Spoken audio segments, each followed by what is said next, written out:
deja ver, el espía no quiere que lo vean. Espías fueron lo que mandó Josué a la ciudad de Jericó previamente antes de atacarla, pero ellos no van escondidos, ellos van a cara descubierta. Ellos entran por las ciudades, van por los valles, cogen fruto de la tierra. Y cuando regresan, claro, el pueblo está esperando, subimos, no subimos, ¿cómo es la tierra? ¿Tiene ríos, no tiene ríos? ¿Es grande, está habitada? ¿Cómo es la tierra?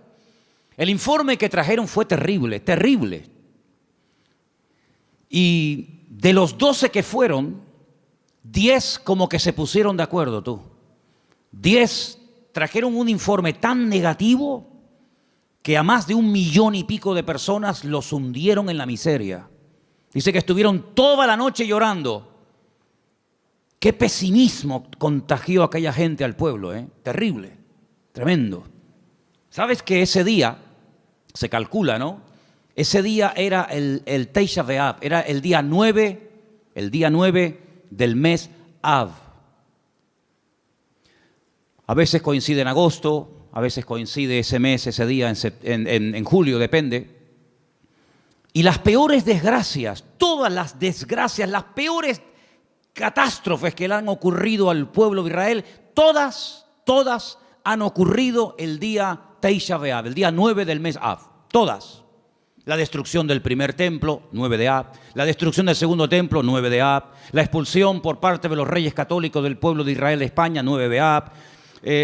La firma de la eliminación total y absoluta de los judíos en Europa a través del régimen del Tercer Reich nazi, el día 9 de Av, etcétera, etcétera, etcétera. Y es que ese día marcaron su destino. Lloraron sin causa y a lo largo de la historia el Señor les daría motivos para que lloraran con razón. El día 9 de Av. Por eso es un día triste, es un día en el que se esperan siempre todos los años en Israel que pueda ocurrir cualquier cosa. Y fíjense en el capítulo 1 del libro de Deuteronomio, a partir del versículo 26, cuando esta gente regresa, después de haber estado 40 días reconociendo el país, leemos. Sin embargo, no quisisteis subir, dice Moisés, no quisisteis subir. Antes fuisteis rebeldes al mandato del Señor vuestro Dios. Fíjate, no dice no quisisteis entrar, no, que lo podía haber dicho. Dice, no quisisteis subir. Había que subir de nivel espiritual para poder tomar posesión de la tierra del Señor. No quisisteis subir, no quisisteis madurar. Os habíais estancado, os habíais quedado acomodados a la vida del desierto. Y ahora hay que subir, amigo. Y no solamente en el sentido físico, sino también en el nivel espiritual para tomar posesión y para alcanzar ciertas y determinadas alturas espirituales. Uno tiene que subir, uno tiene que crecer. Y si no subes y si no creces, te pierdes la bendición. Y dice la Biblia que no quisieron subir. Pero no solamente no quisieron subir, sino que en el versículo 23 dice, y murmurasteis en vuestras tiendas. No es que se negaron a decir, no queremos subir, aquí nos quedamos, sino que en las tiendas donde ellos vivían en el desierto, tuvieron toda la noche murmurando, hablando mal, quejándose, lamentándose. Y fíjate lo que llegaron a decir, cómo el Señor esas conversaciones, cómo el Señor escuchó e hizo que en su palabra quedara registrado parte de lo que murmuraban en las tiendas de campaña durante la noche. Mira lo que decían. El Señor nos aborrece. ¿Cómo? Porque el Señor nos aborrece, nos ha sacado de la tierra de Egipto para entregarnos en manos del amorreo para destruirnos. Miren, hermanos, si Dios hubiera querido destruir a esta gente, no hacía falta sacarlos de Egipto. No hacía falta sacar a todo el pueblo de la esclavitud en Egipto, llevarlos por el desierto y subirlos a la tierra prometida, a la tierra que fluye leche y miel para destruirlos. En el mismo Egipto podían haber sido aniquilados. Pero fíjate el concepto que ellos tienen de Dios. Y claro, según el concepto, según lo que ellos piensan de Dios, así hablan. De la abundancia del corazón, dice la Biblia, habla la boca. Como Dios nos aborrece, nos sacó de Egipto. ¿Así? Es decir, que Dios te sacó de Egipto porque te aborrece. ¿Eso es lo que tú crees? Y entonces, como nos aborrece, como nos odia, Lo que quiere es ahora meternos en la tierra prometida, la tierra de Canaán, para que los habitantes de ese país, sobre todo los amorreos, nos destruyan y acaben con nosotros y con nuestras familias y con nuestros hijos y con nuestra vida. Y lo decían tan tranquilos y se quedaban tan panchos. Todos sabemos que esa noche, como acabo de decir, sellaron su destino y Dios dijo, ahora sí que no van a entrar, amigo. Ahora sí que no van a entrar. Van a entrar aquellos que dijisteis que no entrarían, que eran vuestros hijos. Es decir, la generación adulta que salió de Egipto no entró en la tierra prometida. Dios levantó una nueva generación sin esos prejuicios, sin esas ideas equivocadas y distorsionadas de Dios, y esos fueron los que entraron, y estos que hablaron mal, y estos que murmuraron, todos cayeron en el desierto, uno detrás de otro, excepto aquellos que hablaron bien, Josué y Caleb. Ellos dos sobrevivieron, con más de 80 años, ambos entraron a la tierra prometida, la vieron, la disfrutaron, la habitaron y la conquistaron. Y posteriormente la repartieron, solamente ellos. Fíjate la cantidad de cosas que se puede uno perder y la cantidad de puertas en el mundo espiritual que uno puede cerrar simplemente, digo simplemente entre comillas, por hablar mal. Perdieron la oportunidad de su vida. Pudieron haber entrado hacía 40 años, pero por la forma como hablaron, Dios dijo sí. Muy bien, se acabó. Pero no solamente no van a entrar, sino que ahora encima van a morir en el desierto. Es increíble. Así que ellos creían que Dios los aborrecía. Pero mira lo que dice el Salmo 106. Todo lo contrario. Todo lo contrario. El Salmo 106, dicho sea de paso, es un resumen de lo que ocurrió desde que salen de Egipto hasta que prácticamente entran en Canaán a través de Josué. Es un salmo muy interesante. Si quieres conocer bastante de la historia de Israel en esta época de la historia, lee el Salmo 106, es muy interesante. Pero voy a leer solamente el versículo 8. Salmo 106, verso 8.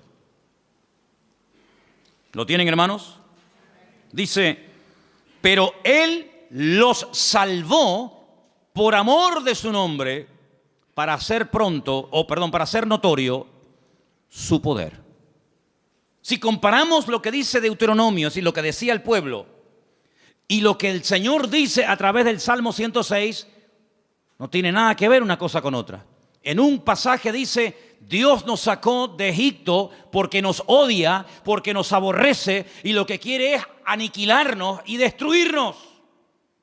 Y el Salmo 106 lo que dice es que la razón principal por la cual el Señor sacó al pueblo de Israel de la esclavitud en Egipto es por amor. No porque los aborrecía, sino por amor. Yo pregunto, de las dos opiniones, la del pueblo y la de Dios, ¿cuál será la correcta? ¿Quién dijo la verdad? Evidentemente el Señor. ¿Quién se equivocó? ¿Quién habló mal? El pueblo. ¿Quién pagó las consecuencias de hablar? El pueblo. ¿Quién perdió la bendición? El pueblo. ¿Y tú crees que a nosotros no nos puede pasar hoy en día lo mismo? ¿Crees que esto solamente es algo que le pasaba a ellos en el Antiguo Testamento, pero que hoy en día da igual cómo hablemos, si nos quejamos o damos gracias al Señor?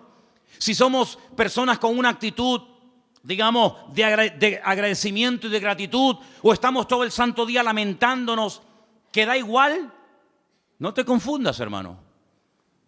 ¿Cuántas personas, incluso que van por la vida llamándose creyentes, se pueden llegar a perder tremendas bendiciones del Señor por la forma como hablan? Porque la forma en como hablan manifiesta el concepto distorsionado o equivocado que pueden llegar a tener de Dios. Si tú crees que Dios no te ama, si tú crees que Dios es injusto contigo, si tú en lo profundo de tu corazón crees que el Señor no es tan bueno como dicen algunos, si tú en lo más profundo de tu corazón crees que Dios contigo no ha sido todo lo bueno que tú esperabas, tú vas a vivir así. Y cuando ores, cuando hables con alguien, cuando des testimonio y cuando vengas a la iglesia y cuando salgas de la iglesia, tú vas a vivir según el concepto distorsionado y envenenado que tienes de Dios. Pero el creyente que tiene claro que Dios nos ama, que Dios no es injusto, que Dios quiere lo mejor para mi vida, no se va a quejar, no se va a lamentar, tenga o no tenga. se le abran las puertas que él creía que se le tenían que abrir o no se le abran nunca. Da igual. El que tiene claro cómo Dios es y cómo Dios, siendo un Dios de amor y de misericordia, pastorea y bendice y protege nuestra vida, va a vivir desde un punto de vista, pero completamente diferente a aquel que cree que Dios es injusto y que Dios es malo. ¿Cuántos dicen amén? ¿Qué concepto tú tienes de Dios? Hay gente que piensan que Dios es un Dios que continuamente está esperando que cometas la más mínima equivocación para darte el palo en la cabeza y castigarte. Incluso tal vez hoy en día no se use mucho esa expresión, pero yo recuerdo cuando era niño y me portaba mal, que era la mayoría de las veces, cuando me daba un golpe o me caía o me hacía una herida o algo, muchas veces mi madre y mi abuela y otros familiares me decían: eso te pasó porque Dios te castigó. Pero nunca decían que cuando salía algo bien es porque Dios te ama y te quiere bendecir. Eso no. Pero cuando te pasaba algo malo, Dios te castigó. Y si no, pórtate bien y ya verás cómo no te hubiera pasado.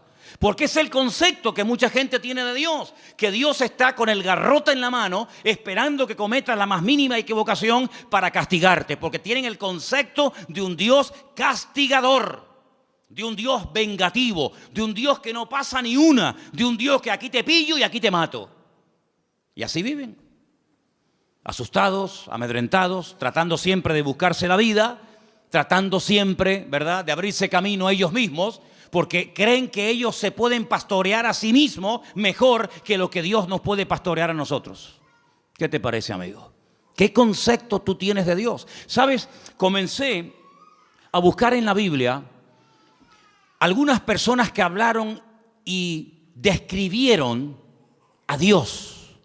Y me quedé muy sorprendido, porque hay pasajes extraordinarios en la Biblia donde vemos el concepto que algunas personas tenían acerca de Dios. Y vamos ahora a hacer un viaje por el libro del profeta Daniel, libro que está lleno de declaraciones de personas, vamos a decir, no muy creyentes que digamos, pero que cuando les tocó hablar y describir la figura de Dios, nos quedamos con la boca abierta del concepto que ellos tenían de Dios. Vamos, por ejemplo, a Daniel, capítulo 2, a partir del verso 46.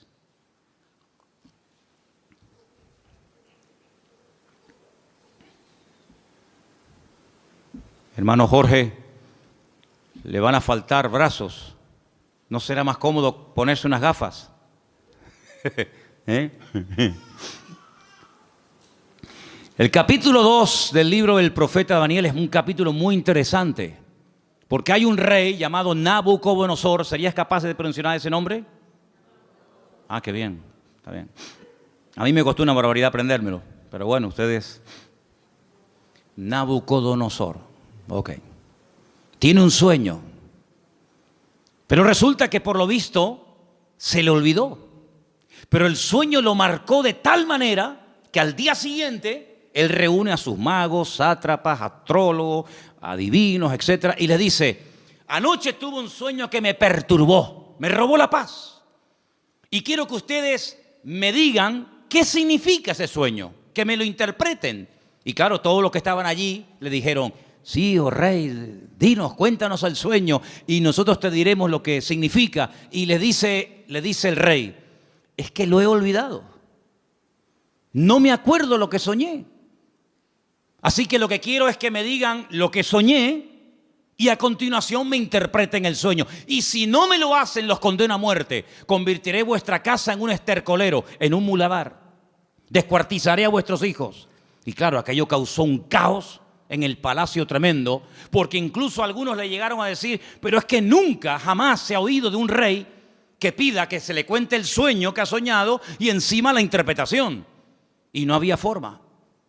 Pero sin embargo, la Biblia dice que Daniel, junto con sus amigos, oraron y le pidieron al Señor que les mostrara qué sueño había tenido este hombre y qué significaba.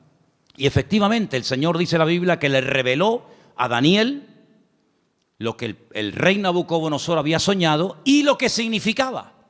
Y cuando llega Daniel a la presencia del rey Nabucodonosor, pues le dice, mira, lo que tú has dicho, ningún hombre te lo puede interpretar, nadie en esta vida, ni mago, ni astrólogo, ni sátrapa, ni adivino, jamás te lo podrá decir. Pero dice, pero hay un Dios en los cielos que revela los misterios a los hombres. Y en este caso Dios me ha escogido a mí para decirte que tú lo que soñaste es que vistes una estatua enorme de 4 materiales diferentes. Viste que la estatua tenía, o la imagen tenía una cabeza de oro. Ese eres tú, ese es tu imperio Babilonia. Pero luego después de ti se levantará otro imperio, y dice que vio el pecho y los brazos de plata, y le dice, serán el imperio de los medos persas que se unirán y formarán un segundo imperio. Pero caerá ese imperio con el paso del tiempo y se levantará un tercer imperio que será el de Alejandro Magno, los griegos, ¿verdad? Y por eso ve que el vientre y los muslos son de bronce, pero se levantará un cuarto imperio que hace referencia proféticamente al imperio romano y también en cierto sentido también un poco al reino del anticristo, representado por el hierro y por el barro, y le muestra que tiene 2 piernas y 10 dedos. Y claro, Nabucodonosor, cuando oye aquello, se queda sorprendido, porque dice, bueno, ¿y cómo este hombre puede saber lo que yo soñé? Esto es algo increíble, aunque no le dieran la interpretación. El simple hecho de que este hombre haya recibido el sueño que yo tuve, ya me deja con la boca abierta. Pero si encima me dice lo que esto significa, entonces ya esto es el máximo. Y efectivamente, el profeta Daniel se lo interpretó y le dijo, en fin, lo que iba a pasar a lo largo de la historia, los imperios, los que iban a caer, los que no iban a caer, quién iba a ser el primero, el segundo, el tercero, el cuarto, etcétera, etcétera. Y cuando termina de contarle el sueño con su correspondiente interpretación, en el capítulo 2, verso 46 del profeta Daniel, ahora habla el rey y dice, escucha, atento. Entonces el rey Nabucodonosor se postró sobre su rostro y se humilló ante Daniel. Esto es increíble. Y mandó que le ofreciesen presentes e incienso a Daniel. Y el rey habló a Daniel y le dijo, ciertamente el Dios vuestro es Dios de dioses y Señor de los reyes, y el que revela los misterios, pues pudiste revelar este misterio. ¿Cuántos dicen amén? Y ahí se da cuenta Nabucodonosor que el Dios de Daniel, que no es el suyo, dicho sea de paso, es un Dios superior. Es un Dios que es capaz de revelar cosas increíbles que ningún otro Dios en esta vida es capaz de hacerlo. Luego, el concepto que Nabucodonosor en ese momento tenía de Dios es un concepto elevadísimo. No hay otro Dios como el tuyo. Pero ustedes piensan que ese concepto, esa opinión buenísima que tenía del Dios de Daniel, hizo que este hombre cambiara radicalmente de la noche a la mañana. Nada que ver. Una cosa es que tú sepas lo que Dios es y lo que Dios hace, lo que Dios permite y lo que Dios prohíbe, y otra cosa es que tú actúes en consecuencia al conocimiento que tienes de Dios. Fíjate que Daniel le dice, agárrate a este detalle, la imagen tiene 4 materiales, oro, plata, bronce y hierro. ¿Qué es lo que ocurre? ¿Qué es lo que hace Nabucodonosor con esa interpretación? Dice, bueno, pues si los 4 materiales representan 4 imperios, yo lo que voy a hacer es ir en contra de lo que Dios ha revelado a través de este hombre, y voy a mandar a construir una imagen, una estatua enorme, curiosamente de 66 codos de alto y 6 codos de ancho, y la voy a mandar a hacer toda de oro, desde la cabeza hasta la planta de los pies, como diciendo, eso de que después de mí va a haber un imperio y después otro y después otro, de eso nada. La voy a hacer toda de oro, como diciendo, aquí el único imperio del cual se va a hablar y va a perdurar en el tiempo y en el espacio va a ser el reino de Nabucodonosor, el reino de Babilonia, que representa al oro. Y ahora en el capítulo 3, lo que vemos es al rey Nabucodonosor, en el versículo 28, ordenándole a toda la población de su reino que se postren y adoren la imagen que él ha levantado. Y ahí encontramos un pasaje increíble, extraordinario, donde vemos que hubieron 3 personas que no quisieron postrarse ante su imagen. Capítulo 3, versículo del 28 en adelante, dice así la palabra. Entonces Nabucodonosor dijo: bendito sea el Dios de ellos, de Sadrat, de Mesach, de Abednego, que envió su ángel y libró a sus siervos que confiaron en él y que no cumplieron el edicto del rey y entregaron sus cuerpos antes que servir y adorar a otro Dios que es su Dios. Por lo tanto, decreto que en todo pueblo, nación o lengua que dijere blasfemia contra el Dios de Sadrat, Mesach y Abednego sea descuartizado y su casa sea convertida en muladar, por cuanto no hay Dios que pueda librar como este. Él se dio cuenta de que el fuego no destruyó a estos 3 jóvenes valientes, porque ellos le dijeron al rey de Nabucodonosor: aunque nos des otra oportunidad, no nos vamos a postrar ante tu imagen. Nosotros solamente adoramos a Dios. Y si ese acto de adorar a Dios implica el que muramos hoy quemados, pues estamos dispuestos a morir quemados. ¿Y qué? Si esa es la muerte, porque yo no elegí ni el día, ni el lugar, ni la forma como nací, pero tampoco podemos elegir ni el día, ni la hora, ni la forma de nuestra muerte. Esas son cosas que escapan al ser humano. Es algo que no podemos escoger, por muy sabios o ricos o intelectuales que seamos. Por lo tanto, si la muerte que Dios ha escogido para nosotros es morir quemados, moriremos quemados, no pasa nada. ¿Creemos que Dios nos puede librar del fuego? ¿Lo creemos? ¿Y nos puede librar de tu mano? ¿Lo creemos totalmente? Pero si no nos quiere librar el Señor, sino que Él hoy quiere que muramos y hasta aquí llegó nuestra vida, tampoco nos vamos a postrar. Y dice la Biblia que fueron lanzados, amarrados dentro del horno de fuego. Y lo que le sorprendió a Nabucodonosor es que no se quemaron, que no solamente había personas vivas dentro del horno, sino que había 4 personajes protegiendo el 4.º personaje a estos jóvenes. Y dice la Biblia que cuando salieron, ni el pelo de su cabeza se había quemado, ni sus ropas olían a humo. Y ante semejante milagro, ya van dos, la interpretación del sueño a través de Daniel, cómo Dios protege milagrosamente la vida de Sadrat, Mesach y Abednego, vuelve otra vez a reconocer que el Dios de esta gente es el Dios todopoderoso, un Dios superior al que Él tiene. Un Dios que es capaz de proteger de la muerte segura a unas personas porque confiaron en Él. Y ya van 2. Pero amados hermanos, lo que dice Nabucodonosor de Dios es tremendo. Es un Dios que salva, es un Dios que libra, es un Dios que protege, es un Dios superior, es Dios arriba, es Dios abajo. Algo increíble el concepto que Nabucodonosor tenía de Dios. Pero el concepto por sí mismo, el conocimiento por sí mismo no es suficiente. Después vamos a ver qué más hace falta. Seguimos en Daniel, capítulo 4. Este rey Nabucodonosor le da lugar a la soberbia, le da lugar al orgullo, a la arrogancia, paseándose por Babilonia, que era una joya en aquellos tiempos. Comienza a presumir de su ciudad, de sus jardines, de sus conquistas, de sus palacios. Y la Biblia nos enseña que este hombre entra en un periodo de locura totalmente. Pierde el sentido. Y la palabra de Dios dice que lo arrojan al monte. Vamos a leer en el versículo 33. En aquella hora se cumplió la palabra sobre Nabucodonosor. Fue echado de entre los hombres y comía hierba como los bueyes. Su cuerpo se mojaba con el rocío del cielo. Y hasta que su pelo creció como plumas de águila y sus uñas como las de las aves.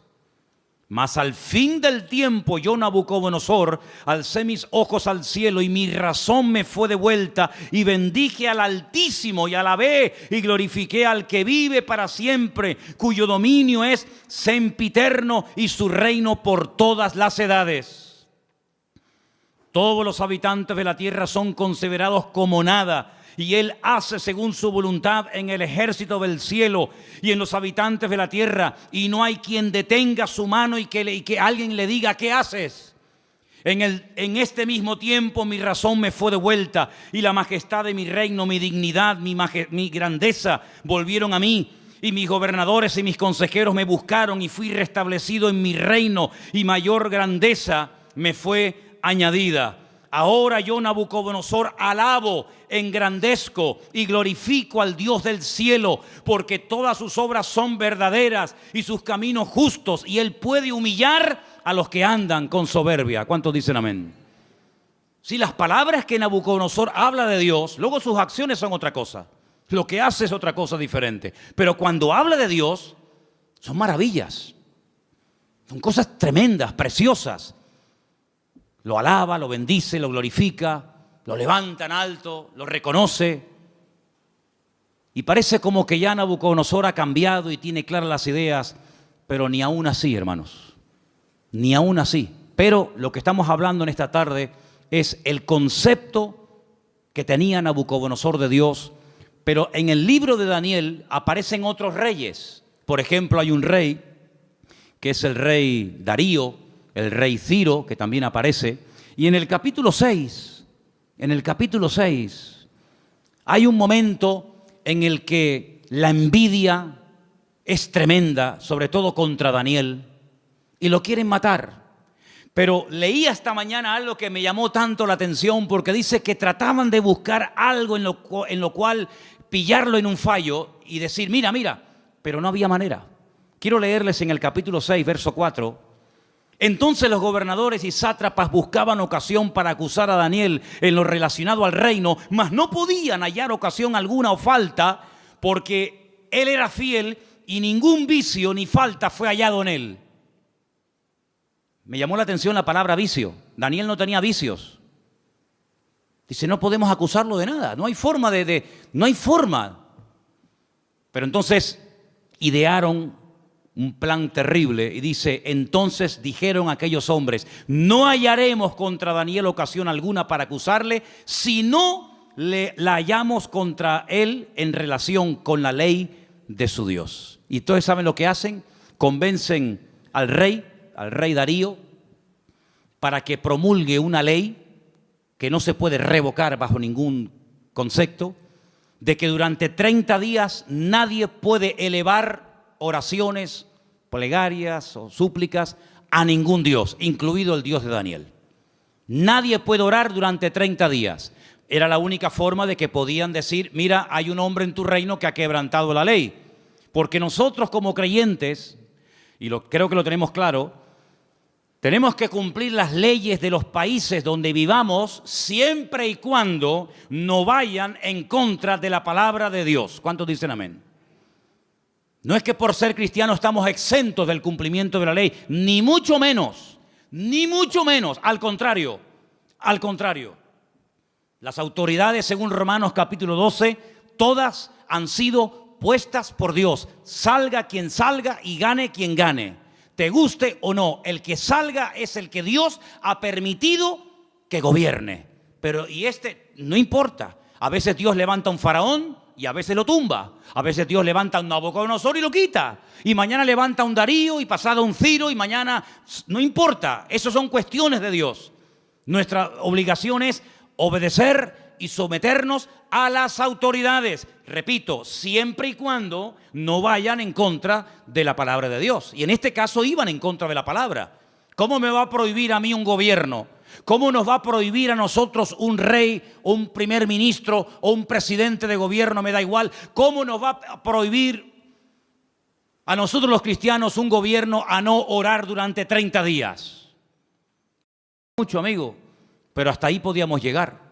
¿Qué hizo Daniel? Versículo 10. Cuando Daniel supo que el edicto había sido firmado, entró en su casa y abiertas las ventanas de su cámara que daban hacia Jerusalén, se arrodillaba 3 veces al día y oraba y daba gracias delante de su Dios como lo solía hacer antes. No es que ahora empiece a hacerlo a raíz del edicto promulgado por el rey Darío, no, es que ya lo venía haciendo como algo normal en su vida. Se postraba y oraba en dirección a Jerusalén 3 veces al día. Shaharit, Minjá y Arbit, las 3 oraciones que hace el pueblo de Israel diariamente, por la mañana, por la tarde y por la noche, por la mañana, por la tarde y por la noche. Y aquí está Daniel haciendo lo que durante miles de años el pueblo de Israel ha hecho, postrarse y orar 3 veces al día. Y ahí lo pillaron. Van con el chisme, van con el cuento al rey Darío y le dicen: no te ha obedecido. Hay un hombre en tu reino llamado Daniel que ha quebrantado la orden y merece la muerte. Claro, cuando el rey se entera de que es nada más y nada menos que Daniel, al que él respetaba, admiraba y amaba, le pesa en el corazón, pero amigo, lo firmado es ley y no te queda más remedio que sentenciarlo a muerte. En esta ocasión no vas a morir quemado, como ya se intentó matar a tus compañeros, en esta ocasión te espera el foso de los leones. Y yo creo, hermano, que aquellos leones pasaban más hambre que el perro de un hippie, ¿eh? Yo creo que aquellos leones tenían un hambre, si quieren, totalmente imposible salir con vida de aquel foso de los leones. ¿Qué te parece? Qué bonito es ver a un león detrás de la jaula, ¿eh? Detrás de las rejas. Me acuerdo que una vez hicimos un viaje, hago un paréntesis, estábamos viviendo en Argentina y tuvimos la oportunidad de ir al norte, bien al norte de Argentina, a la provincia de Misiones. Y allí había un matrimonio que nos hospedó, un matrimonio de alemanes. Y un día nos quisieron llevar a las famosas cataratas de Iguazú, las cataratas más grandes del mundo y las más hermosas. Y por el camino paramos y entramos en un zoológico que la verdad que era deprimente, el zoológico aquel. Pero bueno, entramos. Y había una valla, una tela metálica tan fina que yo decía, pero esto es un peligro. ¿Cómo pueden tener a un león con una vallita que era de papel, aquello? Y el león estaba al otro lado de la valla, yo estaba aquí, y el león estaba patas arriba, durmiendo profundo. Y yo estaba al lado y ni se enteraba, pero no se me ocurrió otra cosa que tirar una piedra al león. Y cogí una piedra y le hice al león así por arriba, le hice, ¡pum!, le tiré el león. Mire, hermano, el león se viró, pegó un rugido que todavía lo tengo dentro y no se me ha ido, y eso fue en el año 90, fíjese lo que le digo. Qué miedo pasé, hermano, de verdad, qué miedo pasé. Un león enfadado es terrible, ¿eh? Terrible.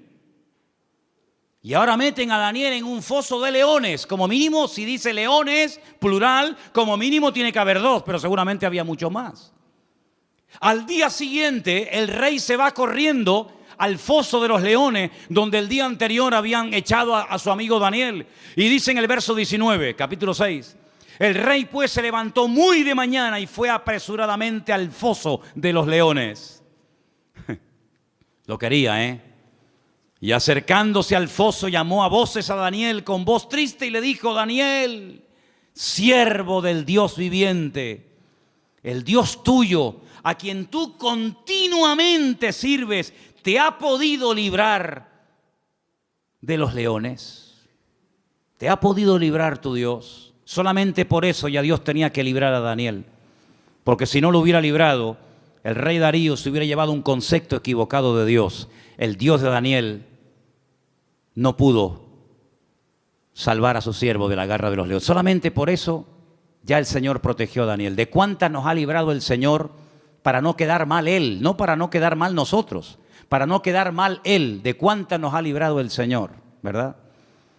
Y acercándose al foso lo llamó, ya lo hemos leído, versículo 21. Entonces Daniel respondió, dijo: oh rey, vive para siempre, mi Dios envió su ángel, el cual cerró la boca de los leones para que no me hicieran daño, porque ante él fui hallado inocente, y aún delante de ti, oh rey, no he hecho nada malo. Entonces se alegró el rey en gran manera a causa de él, y mandó sacar a Daniel del foso, y Daniel fue sacado del foso, y ninguna lesión se halló en él, porque había confiado en su Dios.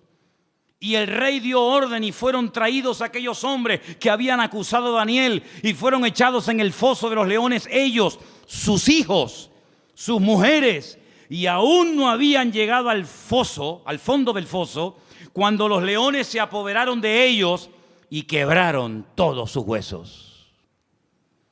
Entonces el rey Darío escribió a todos los pueblos, naciones y lenguas que habitaban en toda la tierra: paz os sea multiplicada. De parte mía es puesta esta ordenanza, que en todo el dominio de mi reino todos teman y tiemblen ante la presencia del Dios de Daniel. Escucha ahora el concepto elevadísimo que tenía Darío de Dios. Porque Él es Dios viviente. ¿Cuántos dicen amén? Permanece por todos los siglos. ¿Cuántos dicen amén? Su reino no será jamás destruido. Su dominio perdurará hasta el fin. Él salva. ¿Cuántos dicen amén? Él libra. Hace señales y maravillas en el cielo y en la tierra. Él ha librado a Daniel del poder de los leones. Y Daniel prosperó durante el reinado de Darío y durante el reinado de Ciro el persa. Fíjate qué concepto por aquel milagro, por aquella maravilla hecha por el Señor, proteger milagrosamente de la muerte, devorado por las fieras, por los leones a Daniel. Este hombre dice cosas tremendas que muchos cristianos cuestionan. Él dice: Dios salva, pero Dios libra, hace maravillas. Hay algunos cristianos que no creen que Dios hace maravillas. Hay algunos cristianos que incluso se han atrevido a publicar y a decir desde púlpitos y desde revistas y desde páginas web, etcétera, etcétera, que ya no existen milagros. Sin embargo, Darío no tenía ese concepto distorsionado de Dios. Darío decía: el Dios de Daniel salva, libra, hace señales en el cielo y en la tierra, protege, es un Dios todopoderoso. ¿Cuántos dicen amén? Si lo tenía Darío, ese concepto de Dios, ¿cuánto más tú y yo tenemos que tener ese concepto de nuestro Padre y de nuestro Dios? Todos estos pasajes que estamos viendo nos están descubriendo cómo es Dios a través de la óptica de, vamos a decir, de inconversos. Personas que eran impactadas, personas que quedaban con la boca abierta ante semejantes maravillas. Pero hay un pasaje que encontré en el Nuevo Testamento, en el libro de los Hechos, que para mí es una de las mejores descripciones de Dios de toda la Biblia. Está en el libro de los Hechos, el capítulo 17. Y es concretamente una parte del mensaje profundo que el apóstol Pablo dio cuando se encontraba de visita en Grecia, concretamente en la ciudad de Atenas. En el capítulo 17 del libro de los Hechos, a partir del verso 24, Pablo, hablándole a aquella gente allí en Grecia, dice, si quieren arrancamos desde el versículo 22, ¿vale? Hechos 17, 22. Entonces Pablo, puesto en pie en medio del Areópago, dijo: varones atenienses, en todo observo que sois muy religiosos. Qué curioso cómo eran los griegos, ¿eh? Eran religiosos, eran hedonistas, deportistas, un culto al cuerpo tremendo. Es una sociedad muy, muy parecida a la que vivimos nosotros hoy en día, ¿verdad? No eran ateos, eran muy religiosos. Dice, porque pasando y mirando vuestros santuarios, hallé también un altar en el cual estaba esta inscripción: al Dios no conocido. Tenían un altar donde no había ningún Dios, pero habían puesto una inscripción, una placa que decía esto: al Dios no conocido, al que vosotros adoráis sin conocerle. Y ese es el Dios que yo vengo a anunciar. Y Pablo dice, verso 24, escucha ahora: el Dios que hizo el mundo y todas las cosas que en él hay. ¿Puedes decir amén a esto? Es un Dios creador, el que creó el mundo. Es decir, no se creó solo. Vino una explosión y a través de una serie infinita de coincidencias apareció en su lugar, tal y como las conocemos hoy en día, lo que llamamos sol, luna, plantas, árboles, animales, planetas, etcétera, etcétera. No es así. Es el Dios creador que ha puesto todo en su sitio, que le ha dado color, forma y diseño. Es el Dios todopoderoso. Y sigue diciendo, siendo Señor del cielo y de la tierra. La palabra Señor, sabéis que es la palabra amo. Siendo el dueño, el propietario de lo que hay arriba y abajo, no habita en templos hechos por manos humanas, Solamente de este versículo hay tanta enseñanza, tanta profundidad de conceptos que podríamos echarnos horas.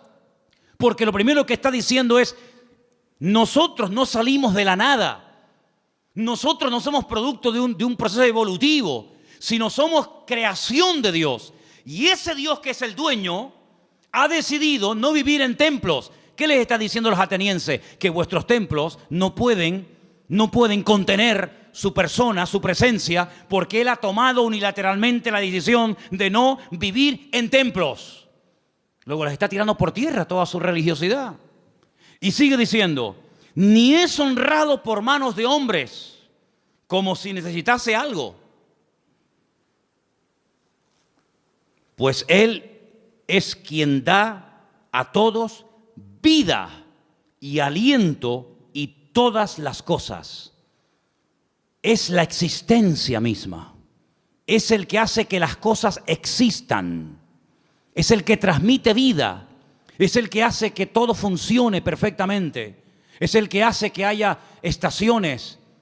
Es el que hace que soplen los vientos de un lugar y se vayan por otro. Es el que hace que el sol cada mañana salga del mismo lado hace miles de años y se oculte por el mismo lado.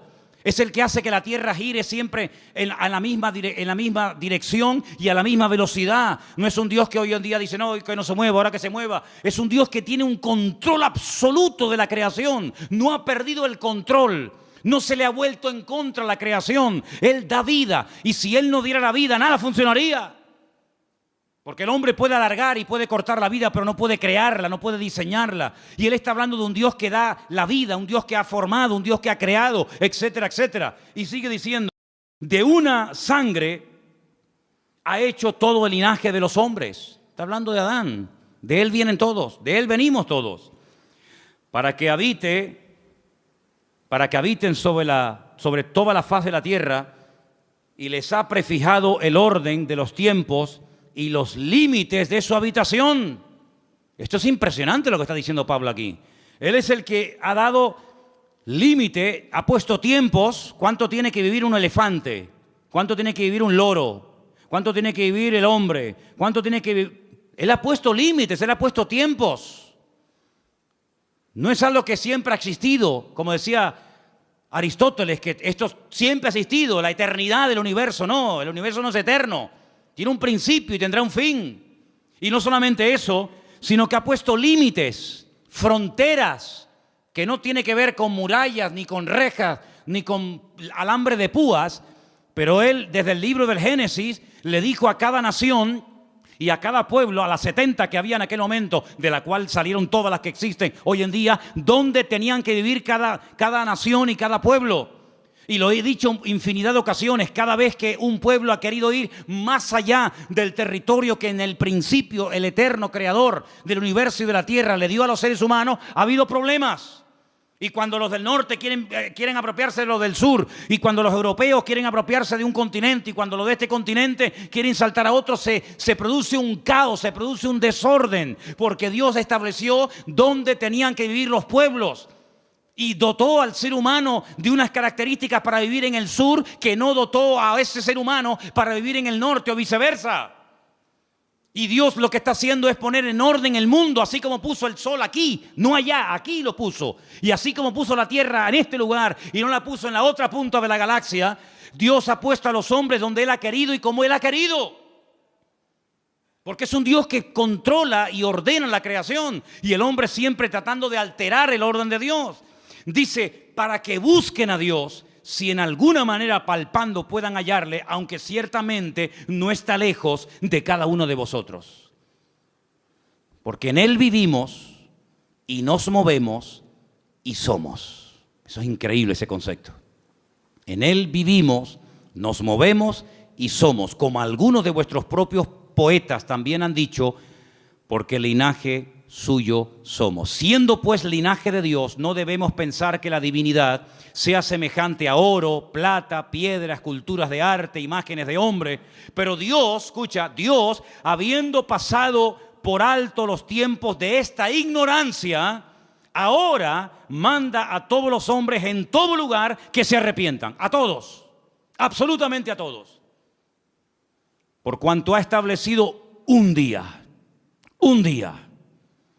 por el cual juzgará al mundo con justicia por aquel varón a quien designó, está hablando del Señor Jesús, dando fe a todos con haberle levantado de los muertos.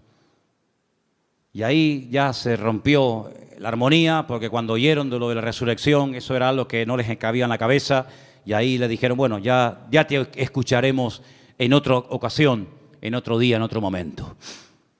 El concepto que Pablo tenía de Dios era un concepto no distorsionado, no equivocado ni envenenado, sino era un concepto correcto y exacto. Y la pregunta que tenemos que volver a hacer nosotros en el día de hoy, ¿qué concepto tenemos nosotros de Dios? ¿Cómo tratamos a Dios? Muchas veces le decimos a Dios cómo nos tiene que tratar a nosotros.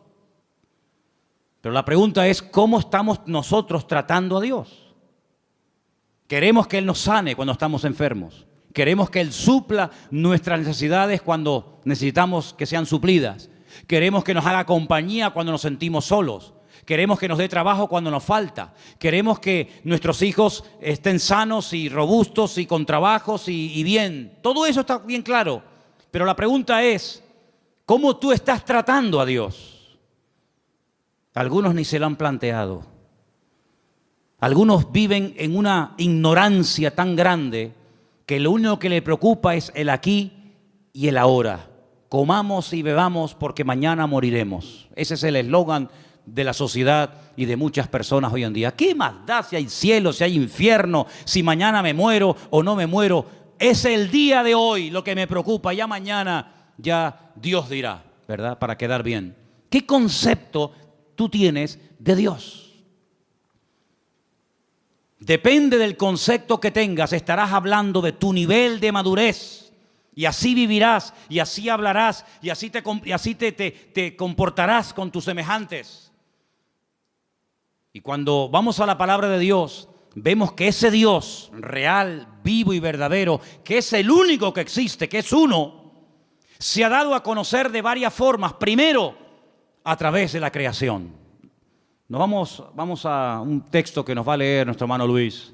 Romanos 1:20. Preste atención porque es un texto extraordinario a tener en cuenta. Romanos 1:10. 1:20, perdón. Porque las cosas invisibles de Él, su eterno poder y deidad, se hacen claramente visibles desde la creación del mundo, siendo entendidas por medio de las cosas hechas, de modo que no tienen excusa. Dios dice en su palabra que nadie tiene excusa para no creer en Dios. Algunos me han preguntado muchas veces, pero hay gente a la cual nunca se les ha hablado de Cristo. ¿Y eso qué significa? ¿Que no van a creer en Dios porque nadie les ha testificado, porque nadie los ha invitado a un culto, porque nadie les ha dado una Biblia, un Nuevo Testamento? Dice el Señor, y lo declara categóricamente en la palabra a través de la boca de Pablo, que a través de la creación el hombre puede llegar a la conclusión de que detrás de lo que vemos, detrás de lo creado, hay un creador. Detrás de este púlpito tuvo que haber alguien que lo hiciera. Este púlpito no se hizo solo. Imposible, imposible. Detrás de un coche tiene que haber un fabricante. Esas piezas tuvieron que ser diseñadas y puestas en ese lugar para que esa máquina funcione. El reloj que llevamos, el reloj que llevamos todos en la pulsera, en la muñeca. Ese reloj me habla de que tuvo que haber alguien que lo diseñara, alguien que lo creara, alguien que lo pusiera ahí. Cada pieza, cada tornillo. Sí, detrás de lo creado hay un creador. Y detrás de cada cosa creada hay un diseñador que le dio forma. Y Dios le ha dado forma a la humanidad. Dios le ha dado forma al mar. Dios le ha dado forma a las montañas. Dios le ha dado forma al universo. ¿Quién hizo eso? ¿Quién creó el mundo? ¿Quién creó el agua del mar con la justa medida para que no se pudran los seres vivos que viven ahí adentro? Si tuviera más nivel de sal, la vida sería imposible, como el mar muerto. Hay un mar que se llama el mar muerto. Bueno, en hebreo se llama el Yam HaMelach, el mar de la sal, en español, el mar muerto. ¿Por qué es muerto? Porque tiene demasiado nivel de sal. ¿Te imaginas que los mares que nos rodean, las playas a las que vamos a bañarnos, tuvieran el mismo nivel de sal que el mar muerto en Israel, no habría peces. Sería imposible la vida. No se podría navegar en esos mares. No habría peces, no habría fauna marina. Pero Dios, cuando hizo el mar, le dio la cantidad exacta de sal, ni más ni menos, para que todo funcione de una forma perfecta y matemática durante miles y miles de años. Así de claro, hermano. Si el sol estuviera un poco más cerca, sería imposible la vida en el planeta Tierra. Moriríamos todos achicharrados, quemados. Si el sol estuviera más lejos, la vida en la tierra sería imposible. Se congelaría la tierra. Pero Dios lo puso justamente donde tiene que estar y como tiene que estar, para que ni caliente demasiado ni enfríe demasiado. Ahí está, donde tiene que estar. Dios todo lo ha diseñado de una forma increíble, pero algunos, mentes sabias, dicen que no. Que detrás de todo eso no está Dios, que detrás de todo eso hay un proceso evolutivo, hay un Big Bang, hay unas explosiones, hay un cúmulo de coincidencias, millones de coincidencias para que todo forme lo que llamamos mundo, universo, tierra. Increíble. Ahí se cumple el texto que dice, y queriendo ser sabios, se hicieron necios. Queriendo ser sabios, se hicieron necios. El Señor se dio a conocer primeramente a través de la creación. Hay personas que se han convertido observando las estrellas, porque todas las estrellas del universo, su nombre está en hebreo. Y traduciendo el nombre de muchas de las estrellas, puedes conocer prácticamente toda la Biblia, Antiguo y Nuevo Testamento. Primera y segunda venida de Cristo. Ya sé que no es un método que hoy en día utiliza el Señor, pero hubo durante muchas generaciones y siglos, un sistema que le permitía al hombre leer, descifrar el mensaje de Dios en las estrellas. De ahí que el diablo después se levantara y creara o inventara la famosa astrología, tratando de manipular el universo, ¿verdad? Y tratando de decirle al hombre que esta estrella o aquella o la otra ejercía una influencia mejor o mayor o positiva o negativa sobre el carácter, la personalidad de la gente, y de ahí viene todo el sistema de horóscopos y toda esa historia. Pero hubo un momento en la historia en el que los hombres sabían interpretar y leer las estrellas. Y los magos de Oriente vinieron a Belén guiados por una estrella, no por una, sino por su estrella. Y se dieron cuenta de que las estrellas se habían alineado, y cuando interpretaron y vieron Betulá y vieron Ari y vieron todas las estrellas, ellos dijeron, ha nacido el Mesías, porque ellos supieron leer el mensaje, cosa que hoy en día pues ni se puede ver ni se puede interpretar. Y hay otro momento en el que Dios utilizó otro sistema, y dice la Biblia en Hebreos, que también lo vamos a leer ahora, que Dios habló muchas veces, muchas formas y maneras distintas, pero ahora ya ha hablado ya de la última forma que iba a hablar. Y quiero que escuchen este versículo. Es el último que vamos a leer. En Hebreos capítulo 1, a partir del versículo 1 en adelante, dice así. Dios, habiendo hablado muchas veces y de muchas maneras en otro tiempo a los padres por los profetas, en esos postreros días nos ha hablado por el Hijo, a quien constituyó heredero de todo, y por quien asimismo hizo el universo, el cual, siendo el resplandor de su gloria y la imagen misma de su sustancia, y quien sustenta todas las cosas con la palabra de su poder, habiendo efectuado la purificación de nuestros pecados por medio de sí mismo, se sentó a la diestra de la majestad en las alturas, hecho tanto superior a los ángeles, cuando heredó más excelente nombre que ellos. Si Dios habló muchas veces y de muchas formas diferentes, dice en el pasado. Dice, pero en los últimos tiempos, Dios decidió hablar ya contundente y claramente, y lo hizo a través del Señor Jesús, a través de su amado Hijo. Eso es lo que dice la palabra. Así que si no te sirve la creación, Dios se reveló en su palabra. Si no te gusta leer la Biblia o no la conoces, Dios te habló a través de Jesús. Pero no hay excusa, no hay ninguna excusa. Dios no va a decir, ¿y qué hacemos con este al cual nadie le predicó? Todo el mundo tendrá su oportunidad de una manera u otra. Eso no nos exime de la responsabilidad de predicar el Evangelio, evidentemente.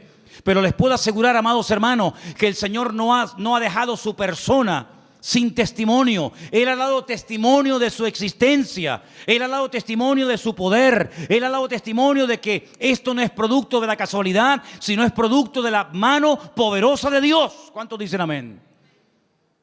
Y para más INRI, si quieres creer en Dios, mírate a ti mismo. Mírate tú, porque viéndote a ti, no me queda más remedio que creer en Dios. Alguien le dijo una vez a una persona, demuéstrame que Dios existe. Dice, mírate a ti mismo. Viéndote a ti, tengo que reconocer que Dios tiene que existir. Porque ¿de dónde saliste tú? No, de mis padres, y los tuyos, y tus padres, y de los suyos, y ellos. Y cuando seguimos hacia atrás, llegamos a un momento en el que nos damos cuenta de que la humanidad no es algo eterno, que siempre ha existido de eternidad a eternidad, sino que hubo un punto de partida, hubo un primer habitante, como habrá un último. Y de generación en generación, el hombre mirando hacia sí mismo puede ver el diseño perfecto de su cuerpo, cómo todo funciona con una armonía extraordinaria. Y todo eso nos habla de un diseñador, de un creador y de un Dios todopoderoso. Ahora, el que no quiere creer, ni viendo milagros va a creer. Ni viendo milagros va a creer, porque los milagros no se hacen para que la gente crea, sino que se hacen como evidencia de la manifestación del poder de Dios. Y quiero solamente recordarles que la lectura que se leyó esta tarde estaba basada en el libro de Esdras, ¿verdad? Capítulo 9. Cuando ellos vuelven del cautiverio en Babilonia, gracias al Señor, después de 70 años, llegan a Babilonia, llegan a Jerusalén, con la intención de hoy empezar de cero, reconstruir la ciudad, inaugurar otra vez el templo, y bueno, hacer las cosas ahora bien. Y le llega la noticia al sacerdote Esdras y le dicen, tenemos que comentarte algo, aquí hay un problema muy grave y muy serio. A ver qué pasa. Resulta que los que han venido del cautiverio, muchos se casaron con mujeres inconversas, con paganas, con idólatras, y cuando han llegado aquí, se han unido a las mujeres del país y se han mezclado. Cuando oye esto, Esdras dice que se arrancó los pelos de la barba, se arrancó los pelos de la cabeza, se rasgó las vestiduras, se cubrió de polvo y ceniza, se tiró al suelo, empezó a suplicar misericordia y clemencia y piedad del Señor, porque dijo, otra vez, ¿qué creéis que este momento, este alivio momentáneo que el Señor nos ha dado, este pequeño remanente que somos en el día de hoy, es porque somos buenos y nos lo hemos merecido? No, ha sido por la misericordia del Señor. Pero ¿cómo volvéis otra vez a hacer lo mismo que hacíamos hace 70 años? Desobedecer al Señor. Es decir, el concepto que Esdras tenía de Dios era muy claro. Él sabía que el pecado trae consecuencias. El pecado se perdona siempre que hay arrepentimiento, siempre, no te quepa la menor duda. Pero en algunas ocasiones, no todas, pero en algunas ocasiones el pecado, la desobediencia, el desorden, trae consecuencias a corto y a largo plazo. Y este hombre se pone a orar, todo el capítulo 9, léanlo, es una maravilla. Todo el capítulo 9 de Esdras es una oración enorme, donde este hombre dice, no habéis aprendido del pasado. Volvéis otra vez a cometer lo mismo que hace 70 años atrás. ¿No os dais cuenta que esta fue una de las causas por las cuales fuimos atacados y destruidos y humillados? ¿No os dais cuenta del precio elevadísimo que se tuvo que pagar por haber desobedecido al Señor? Volvéis otra vez a las andadas. Pero ¿saben qué, hermanos? Somos así. ¿Cuántos vuelven al vómito otra vez? ¿Cuántos están un tiempo tranquilos, libres, en paz, bendecidos, y cuando te das cuenta, otra vez volvió a las andadas? Como el pueblo de Israel, exactamente igual, al que muchos lo critican y lo cuestionan, pero el corazón del ser humano es el mismo. Da igual si es judío, si es gentil, si es americano, si es europeo, da igual. No terminamos de aprender, no terminamos de interiorizar la gran verdad de que Dios es un Dios santo. Y Dios lo que ha hecho y diseñado con el tema del pecado es algo que al que no tiene un concepto claro de Dios, medio que lo confunde. Y os voy a explicar muy rápidamente esto. Como no la consecuencia, sino la sentencia sobre el pecado no es inmediata.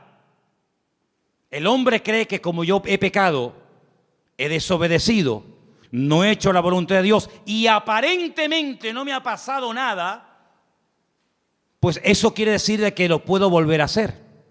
Pero es que Dios lo ha diseñado así. Y fíjate qué astuto y qué malo es el enemigo, que cuando quiso tentar a Eva, le dijo: ¿qué es lo que Dios os ha dicho? Que no podemos comer, porque el día, subrayo, el día que comamos, moriremos. Satanás le dijo: no morirás. Ella comió y no murió. Y como que Satanás se le quedó mirando y le dijo: yo te lo dije. ¿Te has muerto? Tócate. Estás viva. No has muerto. Dios te engañó. Ella no entendía lo que era morir. Es el primer pasaje de la Biblia donde te das cuenta que un concepto equivocado y distorsionado de la persona de Dios te hace creer mentiras, y las mentiras te esclavizan y te condicionan la vida. Ahí puedes ver que el hombre es mucho más que un cuerpo. Es espíritu, es alma y es cuerpo. Sin embargo, cuando su marido come, se esconde de Dios, le da vergüenza hablar con Dios, y Dios lo confronta y le dice: ¿dónde estás? Como diciendo: ¿qué has hecho? ¿Qué te ha pasado? Él creía en Dios. Adán no se convirtió de creyente en ateo así en segundos. Él seguía siendo. I'm here to buy a symphony of dreams in an indie rock scene, in this layered dance where my heart's been. Oh, I'm lost in the music, in this synthwave dream, with a classic tune that I can't quite see. Lay a female voice in the alt rock light, in this haunting song where dreams ignite.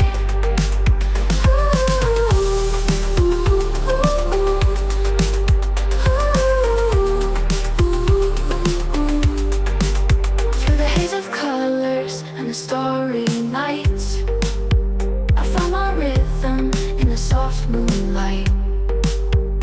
Echoes of the past, they whisper sweet, in this rock world where the beat repeats. Melodic whispers like a distant tide. In this experimental rhythm, I'm here to buy a symphony of dreams in an indie rock scene, where my heart's been. Oh, I'm lost in the music, in the synthwave dream, with a classic tune that I can't quite see. Lay a female voice in the alt rock light, in this haunting song where dreams ignite. Through the heart of the night, where the guitars play, I found my rhythm in the soft moon's away. A sweet surrender to the rock beat, in this haunting moment where my heart skips a beat. Oh, I'm lost in the music,